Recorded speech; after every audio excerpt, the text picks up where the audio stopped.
Bien, la idea de hoy es pues introducir el curso, o sea, no tanto la manera de calificar y esas que ya vimos la vez pasada, sino más bien sentar las bases para que todos tengamos un piso parejo, digamos, de entrada, ¿no?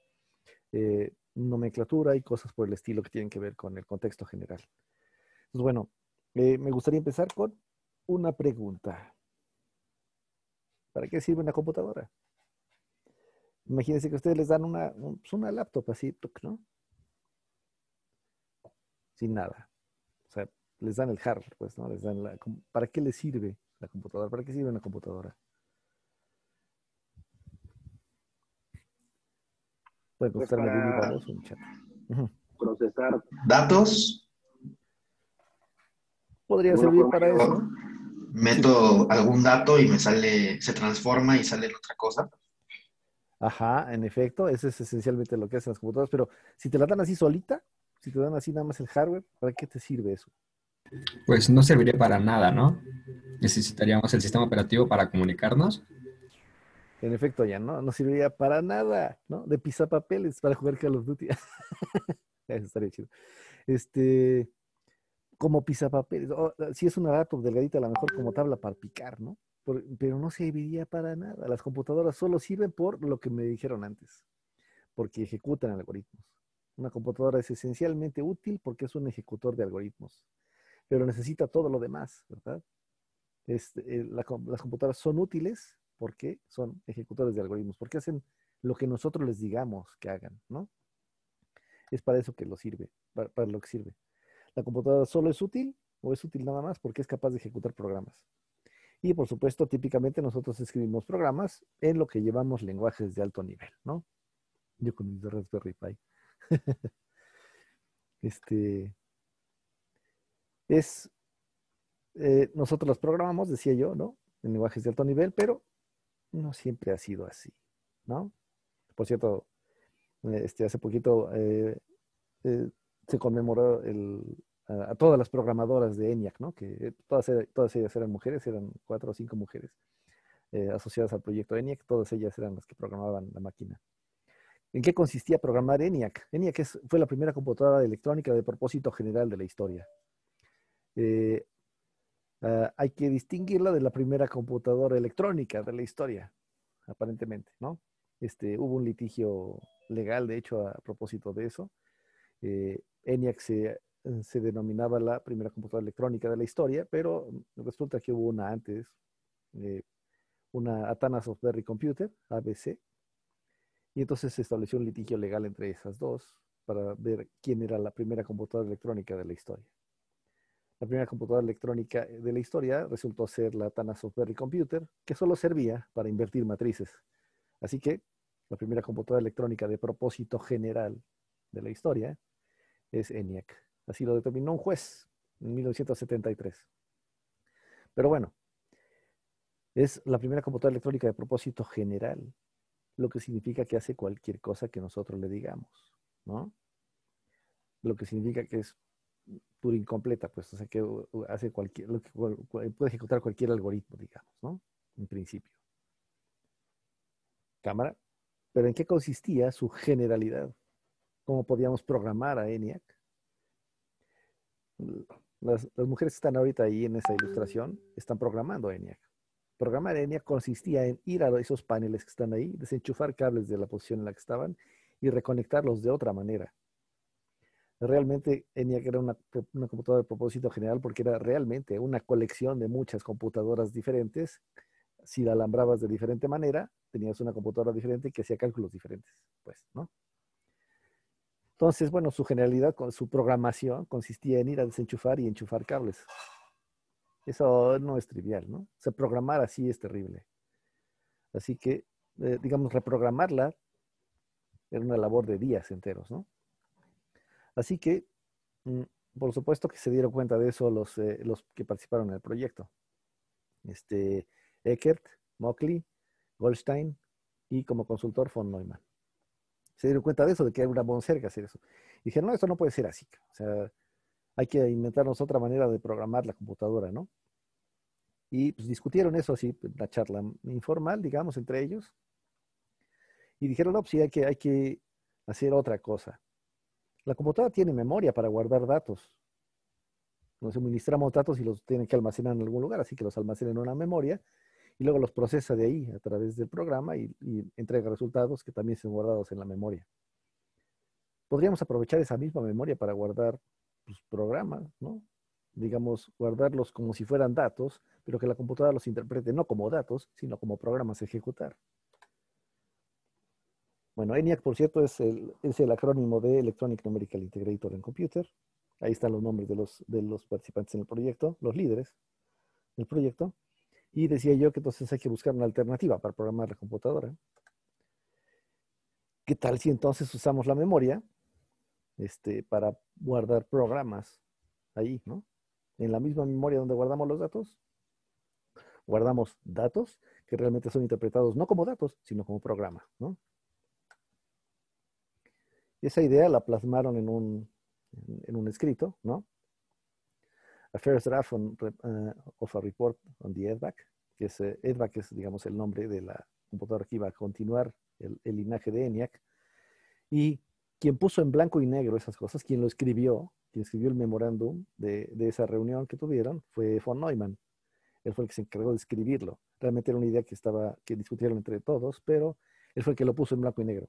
Así que, bueno, en parte por eso se le llama a esto, que voy a mencionar ahora, arquitectura de von Neumann. La idea es que, entonces, la computadora para facilitar su programación, porque son útiles, porque se programan las computadoras, ¿no? Iba a recibir programas en la memoria, ¿no? La memoria es un arreglo enorme de palabras ahí hay un error, que pueden ser identificadas individualmente, ¿no? Es un arreglote enorme y ese arreglote enorme es de pequeños cachos de información que son identificados unívocamente. Cada uno de ellos tiene un nombre propio, un número que lo identifica, como un arreglo, ¿no? En un arreglo los índices identifican los elementos. Aquí igual. El índice para identificar los elementos de la memoria se llama dirección. Entonces, bueno, cada una de esas unidades de información son identificables unívocamente a través de su dirección. Por cierto, el tamaño de esa unidad mínima identificable se llama byte. Típicamente hoy día todos los bytes son de 8 bits. No ha sido así a lo largo de la historia, ¿no? Pero bueno, hoy, como que el estándar hoy día es que cada byte son 8 bits y cada uno de esos segmentitos de 8 bits es identificable unívocamente en la memoria. Así que el byte es la unidad mínima direccionable, así le decimos, ¿no? Teníamos esa memoria donde vamos a almacenar ya ahora no solo datos, sino también programas, y tenemos una unidad central de proceso donde hacemos el trabajo de procesamiento, donde ejecutamos el algoritmo realmente, y por supuesto dispositivos de entrada para admitir datos y programas, y dispositivos de salida para entregar datos de salida, ¿no? De resultados. La unidad central de procesamiento tiene a su vez dos componentes en este concepto inventado por von Neumann y sus cuates, ¿no? Debe tener, por supuesto, una unidad de control, que es la que se debe encargar de interpretar esas cosas que está leyendo de la memoria y que deben ser interpretadas como programa y no como datos, ¿no? Esta es la encargada de hacer justamente esa interpretación, ¿no? La unidad de control. Entonces, se encarga de traer instrucciones, leerlas, interpretarlas como instrucciones, como tal, y llevar a cabo lo que sea necesario hacer para ejecutarlas. Por supuesto, la ejecución corre a cargo de una unidad que está ahí junto, que es la unidad aritmético-lógica que se encarga de hacer realmente las operaciones que tienen lugar, ¿no? Quien le dice a la unidad aritmético-lógica qué hacer, con base en lo que está leyendo de la memoria, es la unidad de control. Digamos, el esquema general sería algo como esto, ¿no? Tenemos una memoria que almacena datos e instrucciones, y esos datos e instrucciones son suministrados a la unidad de control, que está dentro de la unidad central de proceso. La unidad de control, entonces, pues, lee los bloques de memoria que está leyendo y los interpreta como instrucciones, ¿no? Y se encarga de, entonces, hacer lo que tenga que hacer para que se ejecuten realmente esas instrucciones en la unidad aritmético-lógica. Por supuesto, la memoria recibe cosas de entrada y entrega cosas a la salida, ¿no? ¿Hasta aquí alguna pregunta? ¿Todo bien? Todo bien. Perfecto. Pues bien, a esto es a lo que llamamos arquitectura de von Neumann. También se le ha denominado arquitectura de programa guardado, por supuesto, dado que la idea es almacenar el programa ahora en la memoria, ¿no? No tenerlo como una entidad alambrada en la computadora o algo así. Bien, por cierto, seguramente habrán oído decir todo el tiempo, ¿no? Que las computadoras trabajan en binario, que todo lo codifican en binario, que solo se basan en ceros y unos, ¿no? Y cosas por el estilo, ¿no? Eh, realmente eso de codificación en binario, pues no es que haya ceros y unos en la memoria, ¿verdad? Es que realmente nosotros lo conceptualizamos así. Realmente en la memoria hay o no hay carga eléctrica, hay o no hay voltaje por los cables que estamos viendo, hay o no hay circulación de corriente, ¿no?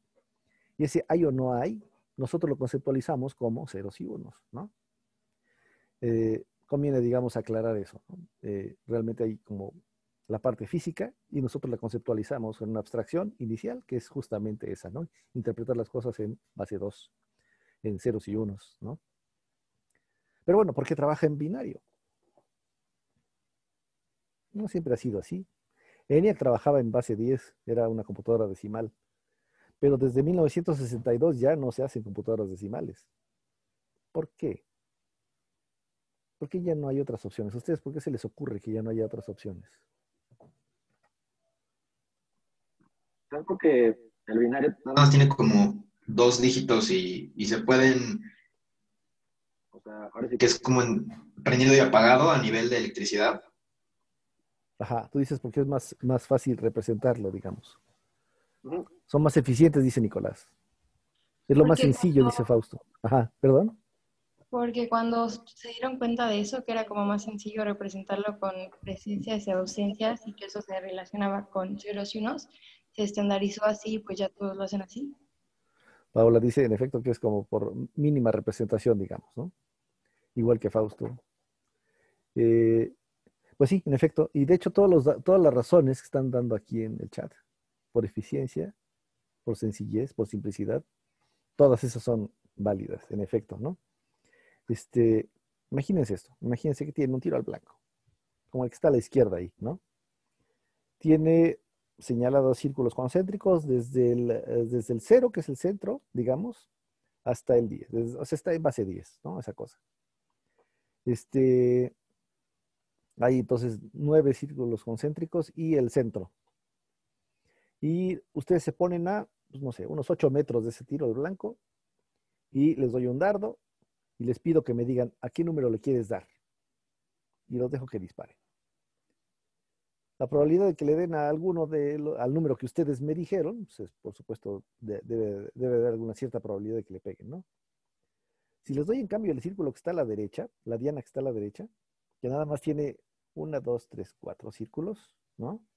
Concéntricos, los pongo a la misma distancia y les doy el dardo y les pido que me digan a qué número quieren atinarle, con mucha mayor probabilidad le van a pegar.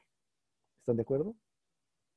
Es mucha mayor el área que tienen disponible para atinarle a lo que quieren que en el caso previo, ¿no? Lo mismo ocurre en la computadora, ¿verdad? No es que esté tirando al blanco, es que está circulando electricidad por un cable, ¿no?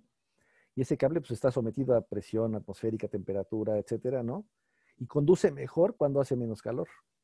Cuando está más fresquito el ambiente, conduce más chido. Entonces, si les pido el voltaje que está midiendo ese cable, pues me van a decir, no sé, 5.4 volts, ¿no? Y si hace calor, no, pues son 4.8. Y entonces, para distinguir entre esas dos cosas, pues hay una sutil diferencia, ¿no? Si dividimos el rango completo de voltaje en 10 partes y les pido que me digan en qué parte está, cuál es la medición precisa que está dando ese cable, les va a costar más trabajo que si les digo, nomás dime si hay o no hay, ¿no? Es mucho más confiable un circuito que solo tiene que distinguir entre hay o no hay, entre tengo o no tengo, entre 0 y 5 volts, que distinguir en un rango muy preciso, ¿no? La temperatura. Si me equivoco en la lectura, ¿no? En el caso decimal, y me equivoco en el dígito más significativo de una cifra de 6 dígitos, me equivoco por 1.000.000 de unidades. Eso no está chido. En cambio, en el otro caso, bastante más simple, ¿no? Así que por confiabilidad.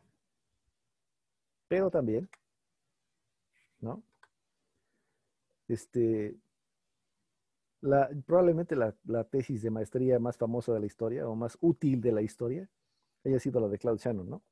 Escribió su tesis de maestría acerca de un análisis simbólico de relevadores y circuitos de conmutación, ¿no? Es lo que dice ahí. Para titularse de maestro en el MIT en 1940. Y lo que hizo esencialmente fue demostrar que usando el álgebra booleana, que después vamos a revisar, de solo dos elementos, con solo ceros y unos, digamos, el álgebra de conmutación, le llamamos hoy día, y la aritmética binaria, se pueden construir circuitos con interruptores, de ahí el término relay, ¿no? Un relevador, un relay es un interruptor, solo que no está operado por un dedo de alguien, sino por un pulso electromagnético, ¿no? Bueno, pues, si hacemos redes de relevadores, podemos construir cualquier función de conmutación. Podemos construir cualquier función booleana con dos valores posibles. Y esas son pues, todas las funciones que nos interesan, porque todas las funciones computables pueden ser codificadas así. Eso está chido. Lo que esencialmente nos estaba diciendo Shannon en su tesis de maestría es, pues todo lo que es computable lo puedo hacer así, con redes de conmutación y ceros y unos. O sea, también se puede hacer, ¿no? Entonces, es más confiable, se puede. Y además, fíjense en esto, ¿no?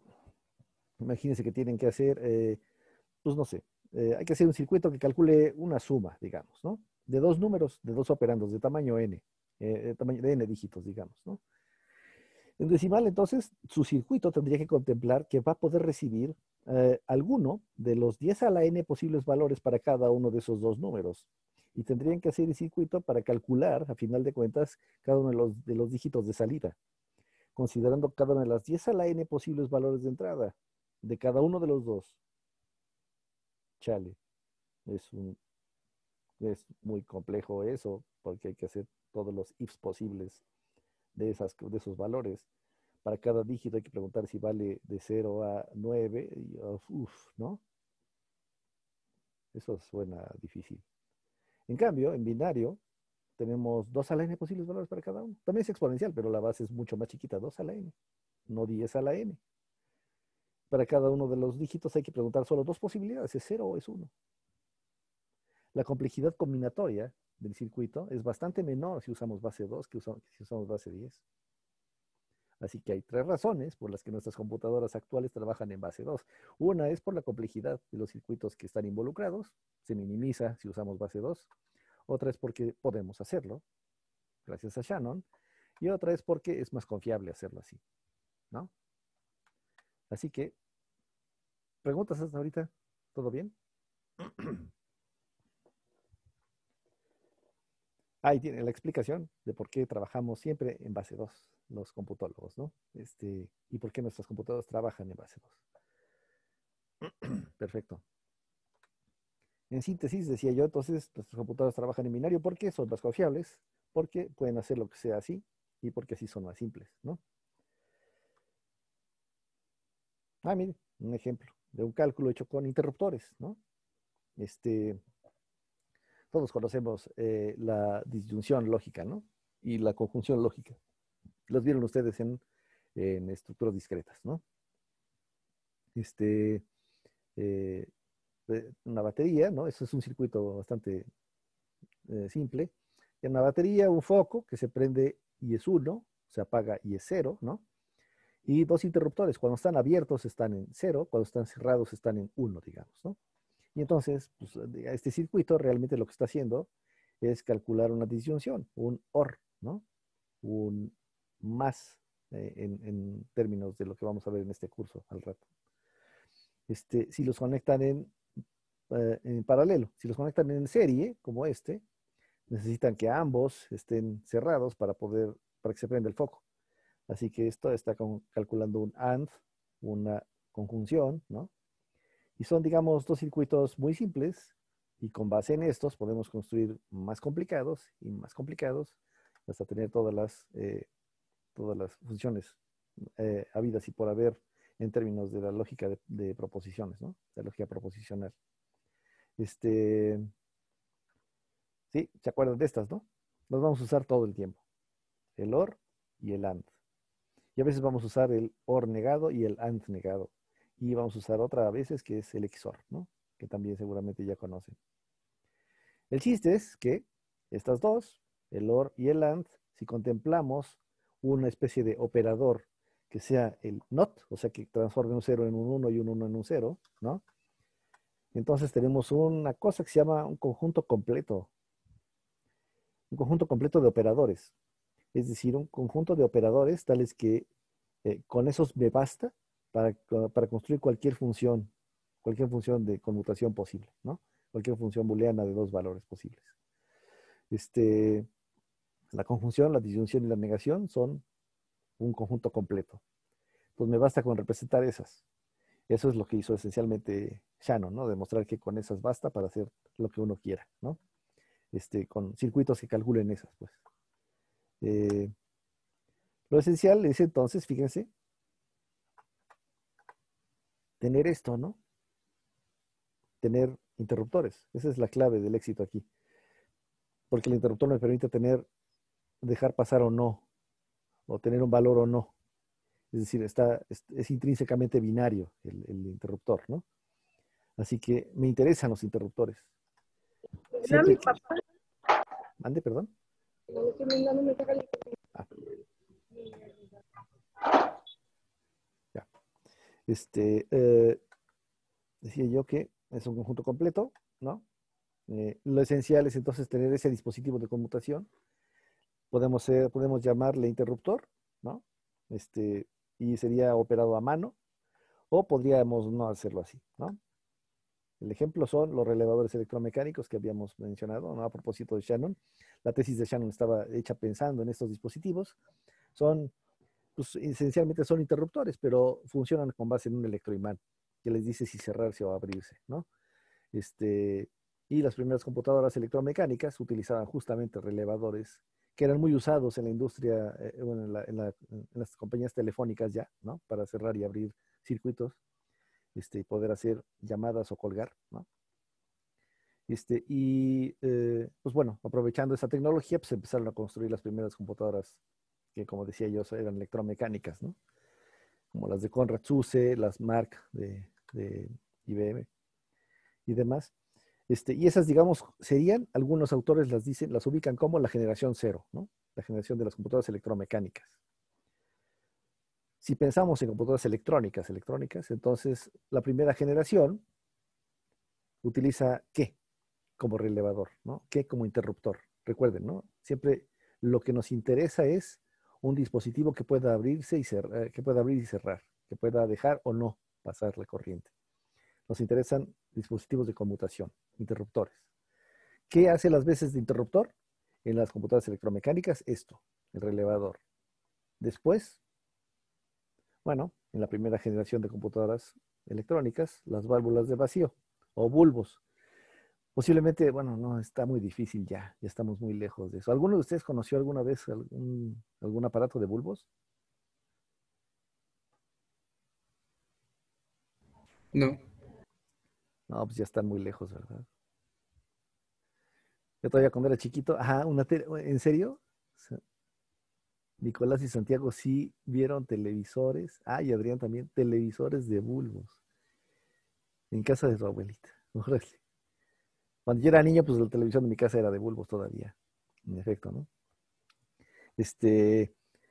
Los bulbos sirven para intensificar o para regular la corriente o como dispositivos de conmutación, que es como nos interesan a los computólogos, ¿no? Entonces, en efecto, un bulbo, si adquiere cierta temperatura, puede o no dejar pasar la corriente dependiendo de qué recibe por otro lado, ¿no? Entonces, bueno, se utilizaron, por supuesto, para hacer computadoras como ENIAC, que es justamente de esa generación, ¿no? Consumen un chorro de energía, pero un chorro de energía, ¿no? Porque hay que calentar el filamento como si fuera un foco, ¿no?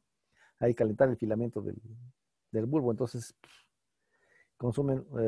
generan un chorro de calor, y por supuesto entonces esa energía que está siendo suministrada, pues mucha de ella se disipa en forma de calor, ¿no? Que no sirve para nada, pues está desperdiciándose realmente. Entonces, bueno, ENIAC necesitaba instalaciones especiales y estaba en un cuarto enorme, con una temperatura especial, etcétera, ¿no? Para poder operar.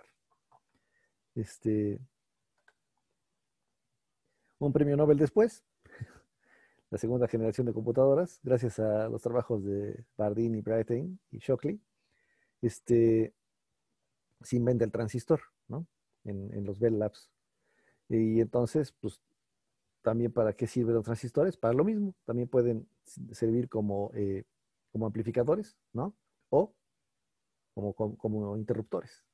Así que, por supuesto, nos interesan porque son interruptores, ¿no? Los computólogos. Pues bueno, pues por supuesto podemos construir computadoras utilizando esto como interruptor, ¿no? Utilizando transistores. Esa es la segunda generación de computadoras electrónicas. Luego, los transistores empezaron a evolucionar porque se empezaron a hacer cada vez más y más chiquitos. En parte, digamos, guiados por la presión de la carrera espacial, ¿no?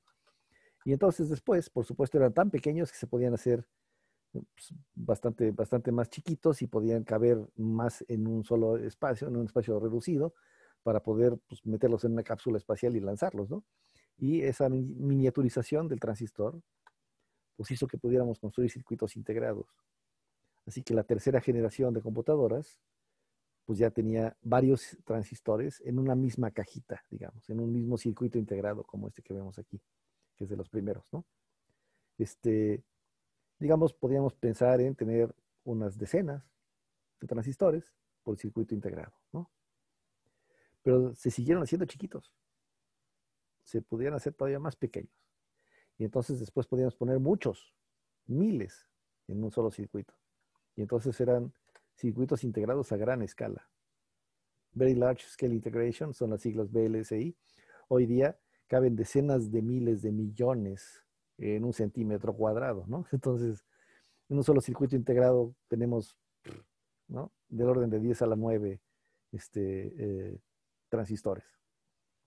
Nadie nos ha dicho que cambiemos de generación, así que en principio seguimos estando en la cuarta generación de computadoras electrónicas, ¿no? Seguimos estando allí.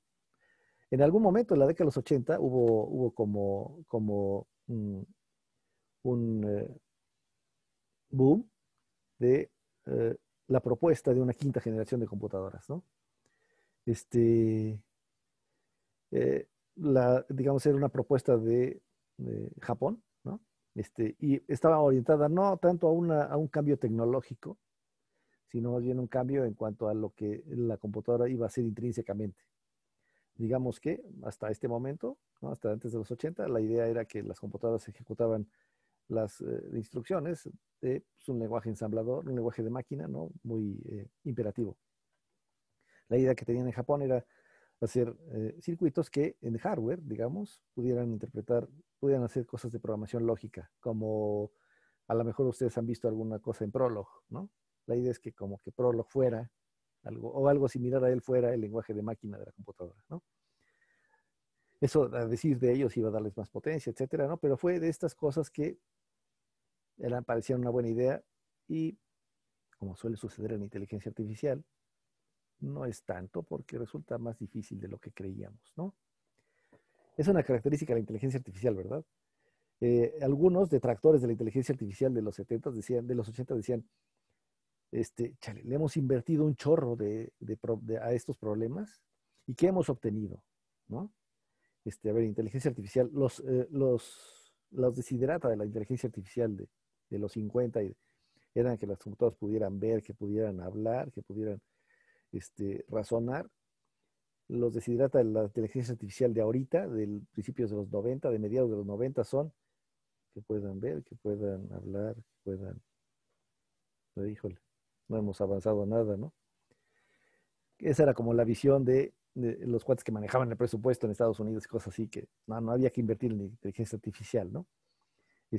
Pero por supuesto que hemos hecho gracias a eso un chorro de cosas colaterales, ¿no? Que no se veían, no eran tan evidentes. Pero sí, en efecto, la inteligencia artificial tiene la característica de que siempre los problemas que enfrenta son suficientemente difíciles como para que no salgan, ¿no? O no a la primera. Y entonces, por supuesto, pues esa quinta generación de computadoras, pues realmente nunca se dio. ¿Las computadoras cuánticas podrían ser una quinta? Sí, yo creo que podría ser. Ese sí es un cambio de paradigma, ¿no? Ese sí es un cambio tecnológico y de paradigma además. Bueno, tenemos aquí un poco de la evolución, ¿no?, de los dispositivos de conmutación que hemos estado utilizando. Pasamos de relevadores electromecánicos, bastante tosco, ¿no?, como los que había en la década de los 30, pasando por válvulas de vacío, o bulbos, ¿no?, transistores individuales y, por supuesto, circuitos integrados, cada vez más y más integrados, ¿no? Cuando yo estudiaba, cuando yo tenía más o menos su edad, ¿no?, surgió el procesador 8486. Fue el primero que tenía 1 millón de transistores. Y realmente para todos los que estábamos estudiando en ese momento fue así de 1 millón de transistores en esta cosita, ¿no? Wow. Bueno, hoy tiene cientos de miles de millones de transistores, ¿no? Entonces, bueno, esencialmente funcionan así estas cosas, ¿no? Este es un transistor, un diagrama de un transistor, los transistores planos que se utilizan en los circuitos. Hoy día son un poco menos planos que esto, pero bueno, esencialmente es algo así, ¿no? Tienen un emisor, una base y un colector. Por la base uno le dice al transistor qué hacer y qué no hacer. Los transistores están hechos de un material que se llama semiconductor, ¿no? En la naturaleza hay materiales aislantes que no dejan pasar la electricidad, materiales conductores que sí la dejan pasar. Y los semiconductores son una cosa rara porque están en medio de esas dos cosas, están a caballo, ¿no? Por sí mismos son aislantes, pero si uno los contamina con algo, resulta que se pueden convertir en conductores dependiendo de si uno hace o no ciertas cosas. En particular, por ejemplo, aquí tenemos un transistor que si yo suministro corriente por la base, se genera un voltaje que entonces hace que aquí se acumulen electrones. Y los electrones que llegan por el emisor podrían pasar por ese canal P que está aquí hasta el colector y salir. Si en cambio dejo de suministrar dejo de suministrar corriente por la base, entonces esto se llena de huecos. Y los electrones que llegan por el emisor se topan con una esponja y no pueden pasar, ¿no? Un poco como si fuera una tubería, ¿no? Yo pongo una esponja en la tubería y si saturo la esponja, el agua pasa. Si no saturo la esponja está seca, entonces el agua llega a ir y se atora, ¿no? Pues bueno, es algo similar. Aquí es una válvula, digamos, ¿no? Si yo abro la llave a través de la base, entonces lo que llega por el emisor sale por el colector y si no, no. No, esencialmente así jalan, digamos, los transistores, ¿no? Datos e instrucciones se almacenan entonces en memoria, representados por dos valores diferentes de carga. Y se transfieren mediante dos diferentes niveles de voltaje, ¿no? Etcétera, etcétera. Pero, oye, pero realmente pues yo uso muchos tipos de datos diferentes, güey. O sea, en la computadora nosotros representamos caracteres, números reales, números negativos, hacemos un chorro de cosas. Y todo eso, y tú me dices que la computadora trabaja solamente en binario, ¿cómo hacemos eso, no? Ajá, el secreto está en codificar, ¿no? Codificar es representar una cosa con otra. Así que estamos representando letras de nuestro alfabeto, ¿no? Con códigos escritos en binario, números binarios, ¿no? Que representan cada una de esas letras. Y además, no solo eso, también representan qué forma tienen, qué font es, ¿no? Si es itálica, si es negrita, si es Courier, o si es Arial, etcétera, ¿no? Todas esas cosas las representamos a final de cuentas con códigos, ¿no? Así que en efecto, todo lo podemos hacer en la computadora, todo lo que podemos hacer en la computadora lo hacemos gracias a que siempre estamos codificando, representando cosas con otras, ¿no? Por ejemplo, pues decía yo, no hemos inventado maneras diferentes de representar, por ejemplo, números en punto flotante, ¿no? Que son nuestro símil de números reales. De entrada, por supuesto, es como un ejercicio de imaginación, ¿verdad? Porque los números reales no solo son infinitos, son continuos. Así que ni pensar en representarlos en una computadora en donde todo es finito, ¿no? Pero bueno, tenemos nuestros trucos de magia para hacer eso. Y esos trucos de magia son codificación. Bueno, también por supuesto tenemos maneras diferentes para representar números negativos, números, etcétera, ¿no? Cosas así. Y las instrucciones, ¿cómo representamos las instrucciones? ¿Cuáles instrucciones ponemos? Las instrucciones van a tener que también darse en binario seguramente, ¿no? Vamos a tener que definir cadenas binarias que realmente no son interpretadas como un número, o como el código de un carácter, o como el código de un número en punto flotante, o como, no, sino como una instrucción. Y luego, ¿cuáles ponemos? ¿Qué instrucciones necesitamos? Es una buena pregunta, ¿no? Decía yo la clase pasada, en efecto, tenemos esto, ¿no? El concepto de algoritmo es escurridizo, porque normalmente decimos, es un conjunto finito y ordenado de instrucciones no ambiguas que permiten resolver un problema, llevar a cabo una tarea o efectuar un cálculo a partir de un conjunto de datos de entrada y obtenemos un conjunto de datos de salida, ¿no? Eso es como la definición típica del algoritmo. Pero decíamos aquí un conjunto ordenado de instrucciones no ambiguas, o sea que alguien tiene que interpretarlas de manera unívoca. ¿Quién? Pues el que está ejecutando el algoritmo. Que ya habíamos quedado que es la computadora. Son útiles porque ejecutan algoritmos, ¿no? Así que, pues en principio, está implícito aquí el concepto de que el dispositivo que ejecuta entiende ciertas instrucciones que le estoy dando en los algoritmos que ejecuta. Así que de alguna manera tiene un lenguaje intrínseco, ¿verdad? Eso es lo que siempre se omite y siempre sale volando, ¿no? En el concepto de algoritmo que tenemos. Un algoritmo no es, digamos, tiene que estar asociado siempre a un dispositivo de cómputo que lo ejecuta. Debe estar dado en términos del lenguaje de ese dispositivo de cómputo, si no, no sirve. No puede ser interpretado, no podemos darnos el lujo de que cada instrucción sea interpretada de más de una manera, ¿no?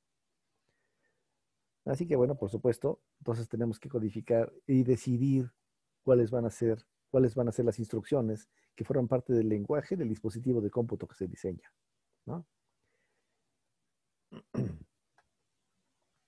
Eso. ¿Para quién o para qué? ¿No? No son ambiguas, pues sí, para alguien, ¿no? Bueno, para algo o para alguien, ¿no? En efecto, para el ejecutante. Hay una entidad entonces que ejecuta el algoritmo y las instrucciones deben darse en términos de lo que esa entidad sabe hacer intrínsecamente. A eso se refiere la no ambigüedad del algoritmo, ¿no? Y bueno, adicionalmente estamos también omitiendo que esa entidad debe tener un estado inicial antes de ejecutar y un estado final al terminar. Y ese estado puede ser parte de la respuesta que buscamos en el algoritmo, por cierto, ¿no? También estamos omitiendo eso, que el ejecutante conserva un cierto estado, ¿no? Se acuerda de ciertas cosas por las que ha transitado, ¿no? Cámara. Bueno, ¿qué más había que decir? Sí. Bueno, sí, hasta aquí iba a llegar la clase de hoy, en efecto. ¿Tiene alguna pregunta?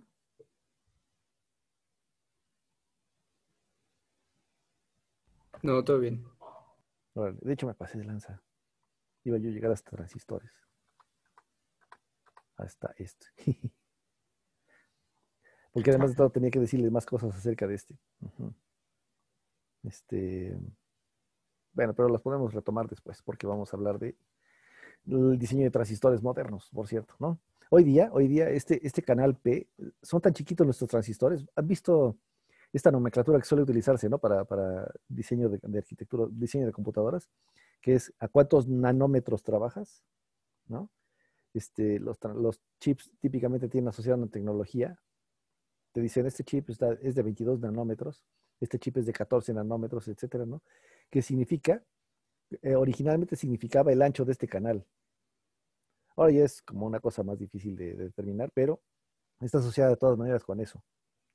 Con cuál es el tamaño mínimo necesario para hacer una compuerta, para hacer un transistor en el circuito, ¿no? Entonces, bueno, hoy día esto es tan pequeño, este canal de aquí es tan chiquito, que no importa si no le estamos diciendo nada por la base, de todas maneras hay electrones que se fugan por aquí, ¿no? Se pasan, aunque no les demos permiso, pues, ¿no? Entonces de eso vamos a hablar despuesito.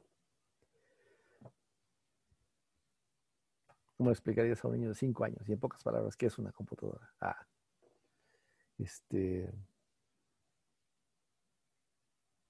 Santo Dios. Es una buena pregunta, hay que pensarle. Bueno, ¿tienen preguntas? Aparte de esa que está muy interesante, hay que resolverla en el chat. Yo tengo una duda, profe. A ver, ¿Cómo es que se puede codificar el punto flotante, sabiendo que tenemos esos reales que pues, son densos, y darle como un término a un número racional o irracional? pero, perdón, ¿cómo darle un qué dijiste? ¿Un término? Como, por ejemplo, si tengo un tercio, sé que es 0.33 periódico, ¿no? Ajá.